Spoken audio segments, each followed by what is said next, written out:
حضرات گرامی، بزم شیخ اقبال یوٹیوب چینل سے میں ہوں پروفیسر شیخ اقبال۔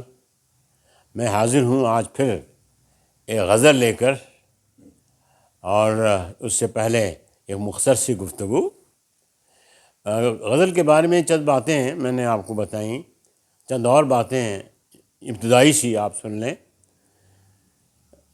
اس میں ایک غزل میں ایک قافیہ ہوتا ہے، ایک ردیف ہوتا ہے، مطلع ہوتا ہے، مقطع ہوتا ہے۔ یہ بڑی چھوٹی ابتدائی چیزیں ہیں، کچھ دوستوں کو معلوم نہیں ہوں گی تو انہیں معلوم ہو جائیں گی، جنہیں معلوم ہیں تو یہ بہت سی بات ہے۔ مطلع طلوع، شروع ہونا، جو پہلے دو مصرعے ہوتے ہیں انہیں مطلع کہتے ہیں۔ تو اس میں یہ ہوتا ہے کہ قافیہ اور ردیف دونوں میں ایک دوسرے کے ساتھ ملتے ہیں، ٹیلی کرتے ہیں، اور یہ ضروری نہیں کہ ردیف بھی ہو۔ ردیف کیا ہوتا ہے اور قافیہ کیا ہوتا ہے جو تبدیل ہوتا ہے؟ مثلا یہ نہ تھی ہماری قسمت کہ وصال یار ہوتا، اگر اور جیتے رہتے یہی انتظار ہوتا۔ یہ غالب کا شعر ہے۔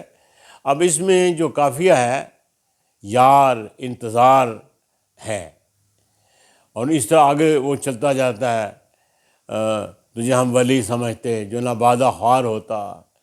تو یہ جتنے بھی بدلیں گے اسی انداز سے، وہ قافیہ ہے، اور ہوتا یہ ردیف ہے۔ تو عام طور پہ غزل میں ردیف بھی ہوتا ہے، قافیہ بھی ہوتا ہے، اور بہت سی غزلیں ایسی ہوتی ہیں جن میں جو ہے وہ ردیف نہیں ہوتا، قافیہ ہی ہوتا ہے۔ علامہ اقبال نے ایسی بہت سی غزلیں لکھی۔ تو یہ کوئی ضروری نہیں ہے، لیکن بعض اوقات ایک اچھا جو ردیف ہے وہ غزل میں ایک موسیقیت پیدا کر دیتا ہے۔ تو پہلے مطلع ہے، پھر اس کے بعد شعر آپ کہتے جائیے۔ اس کا پہلا مصرعہ آزاد ہوتا ہے، یعنی وہ وزن میں تو وہ ہوتا ہے، لیکن اس میں کوئی قافیہ ردیف کی پابندی نہیں ہے۔ تو اس سے اگلا شعر جو دوسرا مصرعہ ہے، اور دوسرا مصرعہ ہے یا چوتھا ہے یا چھٹا ہے یا آٹھواں ہے، جو بھی آئے گا وہ قافیے کے ساتھ ملے گا، ردیف کے ساتھ وہ ملے گا۔ اور جہاں غزل ختم ہوتی ہے، جو آخری شعر ہوتا ہے، جس میں عام طور پہ شاعر اپنا تخلص استعمال کرتے ہیں، ویسے میں تو بہت کم استعمال کرتا ہوں، تو وہ مقطع ہوتا ہے، وہاں بس بات مکمل ہو رہی ہوتی ہے۔ اب اس میں جو سب سے اہم چیز ہے، آپ قافیہ بھی سمجھ سکتے ہیں، ردیف بھی سمجھ سکتے ہیں، مطلع بھی سمجھ سکتے ہیں، مقطع بھی سمجھ سکتے ہیں، یہ سب کو پتہ ہے، وہ ملا بھی لیتے ہیں، لیکن اصل بات ردم کی ہوتی ہے، وہ اس میں وزن کی ہوتی ہے۔ کیا وہ آپ کی زبان پہ تسلسل سے آ رہا ہے؟ کیا اس میں کہیں جھول تو نہیں ہے؟ مثلا دیکھیے، یہی میں نے پڑھا، یہ نہ تھی ہماری قسمت کہ وصال یار ہوتا۔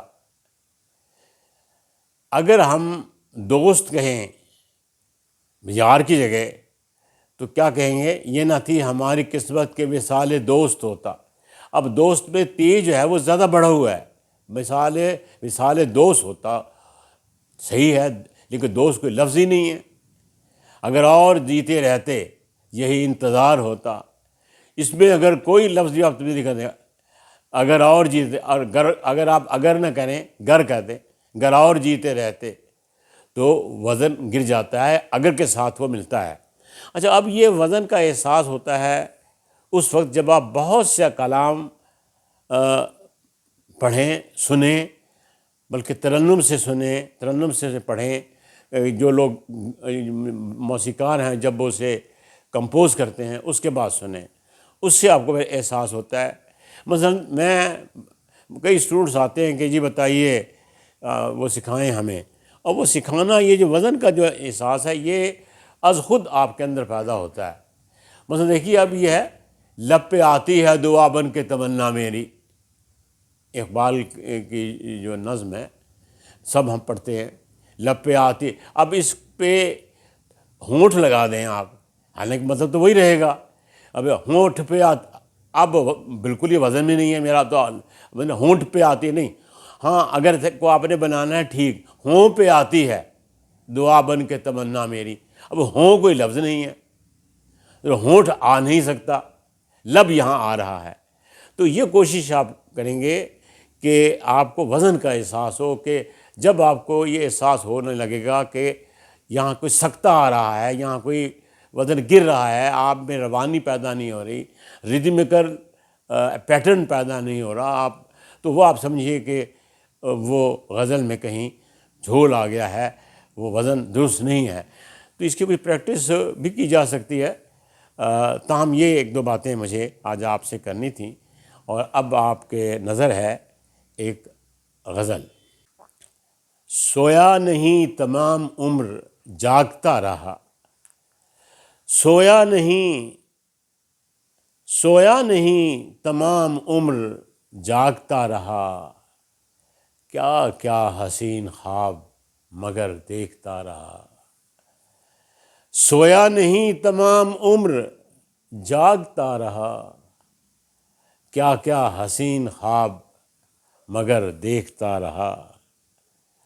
ہم دونوں ایک، اگلا شعر ہے، ہم دونوں ایک دوسرے کے آس پاس تھے، ہم دونوں ایک دوسرے کے آس پاس تھے، میں اس کو ڈھونڈتا وہ مجھے ڈھونڈتا رہا. ہم دونوں ایک دوسرے کے آس پاس تھے، میں اس کو ڈھونڈتا وہ مجھے ڈھونڈتا رہا. یہ زندگی کی حقیقت ہے. دانشوری پہ اپنی مجھے کتنا ناز تھا. حضرات گرامی، ہمیں اکثر ہوتا ہے کہ ہم بڑے سمجھدار ہیں، بہت ٹیلنٹڈ ہیں، لیکن زندگی جب میں آزماتی ہے تو پورے نہیں ہو سکتے. دانشوری پہ اپنی مجھے کتنا ناز تھا، میں لامکاں میں اپنا مکان ڈھونڈتا رہا. دانشوری پہ اپنی مجھے کتنا ناز تھا، میں لامکاں میں اپنا مکان ڈھونڈتا رہا. تو کیا ہوا کہ کوئی بھی منزل نہ مل سکی. شعر ہے. تو کیا ہوا کہ کوئی بھی منزل نہ مل سکی، کیا کم ہے دوڑ دھوپ میں دل تو لگا رہا. تو کیا ہوا کہ کوئی بھی منزل نہ مل سکی،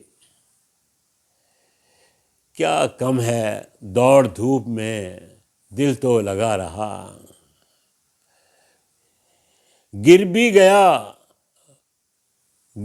گیا تو پھر سے اٹھا اور چل دیا. شعر ہے. گر بھی گیا تو پھر کیا ہوا، گر بھی گیا تو پھر سے اٹھا اور چل پڑا. گر بھی گیا تو پھر سے اٹھا اور چل پڑا. میرا رفیق راہ میرا حوصلہ رہا. گر بھی گیا تو پھر سے اٹھا اور چل پڑا. میرا رفیق راہ میرا حوصلہ رہا. حضرات گرامی، یہ اور بات ہے کہ میری بات بن گئی، یہ اور بات ہے کہ میری بات بن گئی. بے بات پہ میں سوچتا رہا. بے بات پہ میں سوچتا رہا. یہ زندگی تھی میری کسی اور کی نہ تھی، یہ زندگی تھی میری کسی اور کی نہ تھی. میں من چلا تھا، عمر بھر میں من چلا رہا. یہ زندگی تھی میری کسی اور کی نہ تھی. میں من چلا تھا، عمر بھر میں من چلا رہا. اور اگلا شعر ہے. ذوق فضول نے بھری نس نس میں بجلیاں، ذوق فضول نے بھری نس نس میں بجلیاں، اڑنے کا شوق تھا مجھے بے بالوں پر اڑا۔ ذوق فضول نے بھری نس نس میں بجلیاں، اڑنے کا شوق تھا مجھے بے بالوں پر اڑا۔ اڑنے کا شوق تھا مجھے، میں بے بالوں پر اڑا۔ سویا نہیں تمام عمر جاگتا رہا۔ یہ مطلب میں دوبارہ عرض کر رہا ہوں، سویا نہیں تمام عمر جاگتا رہا، کیا کیا حسین خواب مگر دیکھتا رہا۔ تو مجھے توقع ہے کہ آپ یہ میری غزلیں سنتے ہوں گے۔ یہ کلام اس طرح ابھی تک اتفاق سے غزلیں ہی آئی ہیں، نظمیں بھی انشاءاللہ میں پڑھوں گا۔ یہ آپ سنتے جائیے، اور میں کہتا جاؤں گا کہ سبسکرائب بھی کر دیجئے، اپنے دوستوں سے شیئر بھی کیجئے، تاکہ یہ جو میرا کلام ہے، میرے جو اشعار ہیں پہنچ سکیں، جو میرے اپنے تجربات کا نچوڑ ہیں، بلکہ تجربات کیا دل کی دھڑکن ہے۔ شاعری یوں نہیں ہوتی، شاعری اس وقت تک ہو ہی نہیں سکتی جب تک کہ کوئی تجربہ آپ کی شخصیت کا جزو لا ینفک نہ بن جائے۔ آپ سنی سنائی باتوں پر شعر نہیں کہہ سکتے۔